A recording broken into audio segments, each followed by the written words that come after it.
ابو جہل نے ایک دن دوسرے سرداروں سے کہا، اب مجھ سے زیادہ برداشت نہیں ہوتا، خدا کی قسم کل میں جتنا بھاری پتھر اٹھا سکا اٹھا کر محمد کے سر پر دے ماروں گا، اس کا سر کچل ڈالوں گا، نعوذ باللہ میں محمد کا قصہ ہی تمام کر دوں گا، نعوذ باللہ۔ اگلی صبح ابو جہل ایک بھاری پتھر کعبے میں اپنے پاس رکھ کر رسول اللہ صلی اللہ علیہ وسلم کا انتظار کر رہا ہے۔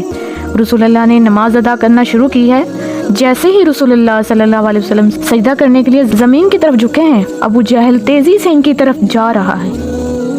رسول اللہ کے قریب پہنچنے سے پہلے ہی ابو جہل وہ پتھر زمین پر پھینک کر واپس بھاگ رہا ہے۔ جہاں بیٹھے ہوئے باقی سردار ابو جہل سے پوچھ رہے ہیں، ابو الحکم کیا ہوا؟ سانس بحال ہوئے تو ابو جہل نے بڑی مشکل سے رک کر بتا رہا ہے، جیسے ہی میں محمد کے قریب ہونے لگا تو ایک بہت موٹی گردن والا اونٹ جس کا سر بہت بڑا تھا کھانے کے لیے میری طرف بڑھا۔ میں نے اتنا بڑا اور موٹا اونٹ اپنی ساری زندگی میں